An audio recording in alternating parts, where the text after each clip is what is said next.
नमस्कार, श्री स्वामी समर्थ. सर्वांचं आपल्या चॅनलवर खूप मनापासून स्वागत आहे. तर आजच्या व्हिडिओमध्ये आपण अतिशय खूप सुंदर आणि महत्त्वाची माहिती बघणार आहोत. तर आता 31 जानेवारीला आहे धर्मनाथ बीज. तर या दिवशी आपल्याला धर्मनाथ बीज ही कशी साजरी करायची, कोणती सेवा करायची, नैवेद्य कोणता दाखवायचा, तर या संदर्भातच आज आपण संपूर्ण माहिती बघणार आहोत. तर कृपया सगळ्यांनी व्हिडिओ पूर्ण बघा. आणि तुम्ही नवीन असाल, फर्स्ट टाईम आता व्हिडिओ पाहत असाल तर आपल्या चॅनलला नक्की सबस्क्राईब करा, जेणेकरून आपले दररोजचे जे नवीन व्हिडिओ येतील ते सर्वात आधी तुमच्यापर्यंत पोहोचतील. तर आता 31 जानेवारी 2025 वार आहे शुक्रवार. या दिवशी आहे धर्मनाथ बीज. तरी धर्मनाथ बीज एवढी विशेष म्हणजे का असते, का महत्त्व असतं ते मी तुम्हाला सांगते. तर पहा, माघ महिन्यातील द्वितीयेला धर्मनाथ बीज असे म्हणतात. आणि या दिवशी गुरु गोरक्षनाथ यांनी मच्छिंद्रनाथ गुरु यांचे पुत्र धर्मनाथ यांना नाथ पंथांचा अनुग्रह देऊन दीक्षा दिली. प्रयाग येथे गुरु गोरक्षनाथ यांच्या हाताने सर्वांना प्रसाद वाटण्यात आला. देवादिदेवापासून सर्वजण या कार्यक्रमास उपस्थित होते. तर आता हा दिवस आपण कसा साजरा करायचा, धर्मनाथ बीज आहे, तर या दिवशी आपण कोणती अशी सेवा करायची आहे तर ते सांगते. तर पहा, ज्यांना नवनाथांची सेवा करायची असेल, तुमची इच्छा असेल, तुमच्या मनात असेल की नवनाथांचा आता आपल्याला सेवा करायची, पारायण करायचं, तर तुम्ही या दिवशी करू शकता. तर ज्यांना या दिवशी नवनाथांचं पारायण करायचं आहे, नवनाथांची सेवा करायची आहे, त्यांच्यासाठी हा दिवस खूप म्हणजे चांगली पर्वणी आहे, खूप चांगली संधी आहे. तर ही संधी तुम्ही गमावू नका. या दिवशी जर तुम्ही नवनाथांची सेवा जर केली तर तुमच्या बघा घरामध्ये सुख, शांती, धनसंपदा नांदेल. तुमचे मार्ग सुखकर होतील, कुठल्याच अडचणी राहणार नाही. तर अशी फक्त आहे ना एक दिवसाची सेवा आहे. आणि बघा, जर तुमच्या मनात असेल तर तुम्ही नक्की करा. कारण बघा, स्वतः नवनाथ महाराजांनी सांगितलं आहे की या दिवशी जो कोणी माझी सेवा करेल आणि त्याच्यासोबतच बघा पुण्य दान धर्म करेल, त्यांच्या घरामध्ये सुख, शांती, धनसंपदा नांदेल आणि तुमचे मार्ग सुखकर होतील. तुम्हाला कुठल्याच अडचणी राहणार नाही. जरी अडचणी असतील तर त्या नक्की कमी होतील. तर अशी एक दिवसाची सेवा आपल्याला नक्की करायची आहे. तर असे या प्रकारचे वचन स्वतः नवनाथ महाराजांनी दिले होते.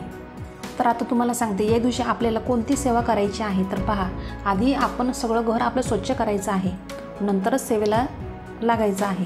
तर सर्वात प्रथम आपल्याकडे जर नवनाथ महाराजांचा फोटो असेल, आता सगळ्यांकडेच आहे की नाही असं नसतं. ज्यांच्याकडे आहेत त्यांनी फोटोची पूजा करायची आहे. आणि ज्यांच्याकडे फोटो नसेल त्यांनी सुपारी स्वरूपसुद्धा नवनाथ महाराजांची पूजा तुम्ही करू शकता. आणि त्याच्यासोबत तुम्हाला काय करायचं आहे तर नवनाथ भक्तिसार या ग्रंथामधला 34वा अध्याय तुम्हाला पठण करायचं आहे या दिवशी. आता नवनाथ भक्तिसार हा ग्रंथ सगळ्यांकडे असणारच आहे.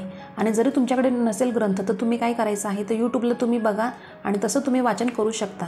श्रवण करा किंवा पठण करा. जर पठण केलं तर अतिशय उत्तमच आहे. आणि त्याच्यासोबतच बघा, हा जो अध्याय आहे 34वा अध्याय, नवनाथ भक्तिसार या ग्रंथामधला 34वा अध्याय, तो आपल्याला संध्याकाळी शक्यतो तुम्हाला वाचायचा आहे.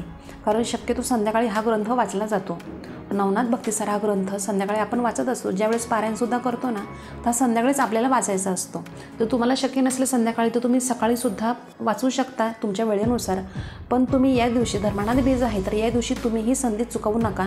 तुम्ही सेवा करा, पण तुम्हाला जेव्हा शक्य होईल त्या वेळेमध्ये तुम्ही करू शकता. आणि आता याचे नियम काहीच नाही. ज्यावेळेस आपण हा एक अध्याय पठण करू त्यावेळेस नियम काहीच नाही. तुम्हाला हा असाच वाचायचा आहे. आणि ज्यावेळेस आपण पारायण करतो, नवनाथ भक्तिसार या ग्रंथाचं पारायण करतो, त्यावेळेस आपल्याला सगळे काही नियम पाळायचे असतात. आता जे पारायण करतात ना, नवनाथ भक्तिसार या ग्रंथाचं पारायण करतात, त्यांना माहीत आहे की किती खूप असे अनुभव आहेत. खूप म्हणजे असा एक चांगला फरक आपल्याला दिसतो लगेच. बघा, आपल्या घरामध्ये जर काही निगेटिव्हिटी असेल तर तीसुद्धा दूर होते, म्हणजे निघून जाते.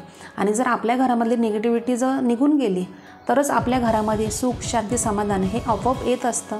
त्यामुळे बघा, नवनाथ पारायण आपल्या घरामध्ये हे झालंच पाहिजे. तर तुम्हाला सांगितलं मी आता की आपल्याला या दिवशी फक्त धर्मनाथ बीज आहे तर नवनाथ भक्तिसार ग्रंथामधला 34वा अध्याय पठण करायचा आहे. आणि जर तुमची एखादी इच्छा असेल की तुम्हाला आता पारायण चालू करायचं आहे नव्याने, नवनाथ भक्तिसार ग्रंथाचं पारायण तुम्हाला करायचं असेल तरी देखील तुम्ही या दिवसापासून, धर्मनाथ बीज आहे तर या दिवशी तुम्ही सुरुवात करू शकता. तर फक्त तुम्हाला आहे ना याचे जे नियम असतात, नवनाथ भक्तिसार ग्रंथाचे नियम असतात ते तुम्हाला पाळायचे आहेत. आणि तसं तुम्ही पारायणाला सुरुवात करायची आहे. आणि तुम्हाला सांगितलं तर अशा पद्धतीने तुम्ही सेवा करा. बघा, हा एक अध्याय तुम्ही पठण करा, कारण हा दिवस अतिशय खूप महत्त्वाचा मानला जातो. आणि आता सर्वात महत्त्वाचं, या दिवशी आपल्याला नवनाथ महाराजांना नैवेद्य काय दाखवायचा तर बघा, ज्वारीच्या तुम्हाला पिठाची आंबील करायची आहे, घेवड्याची भाजी करायची आहे, हरभऱ्याच्या घुगऱ्या करायच्या आहेत आणि मलिदा करायचा आहे, मेदूवडे करायचे आहेत तुम्हाला.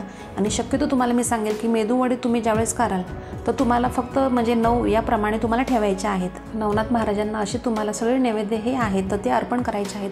आता याच्यामधले सगळेच नैवेद्य प्रिय आहेत नवनाथ महाराजांना, पण तुम्हाला जे शक्य होईल तसं तुम्ही करू शकता तुमच्या यथाशक्तीनुसार. तर आता तुम्हाला समजलं असेल की साध्या सोप्या पद्धतीने आपल्याला या दिवशी धर्मानाथ बीज ही कशी साजरी करायची आहे. तर तुम्ही नक्की आवर्जून करा. आणि ज्यावेळेस तुम्ही पूजा कराल, नवनाथ महाराजांच्या फोटोची पूजा कराल, हा अध्याय तुम्ही 34वा अध्याय तुम्ही वाचाल. त्याच्यानंतर तुम्हाला आरती करायची आहे आणि आरती झाल्याच्या नंतरच तुम्हाला नैवेद्य अर्पण करायचं आहे. असं तुम्ही करायचं आहे. आणि बघा, तुम्हाला सांगते या दिवशी दान धर्माला देखील खूप महत्त्व आहे. तर तुम्ही अन्नदान करू शकता, कारण अन्नदानाला खूप अतिशय महत्त्व मानलं जातं. तर अशा पद्धतीने सगळीकडे म्हणजे हा सण धर्मनाथ बीज हा सण म्हणजे मोठ्या उत्साहाने साजरा केला जातो.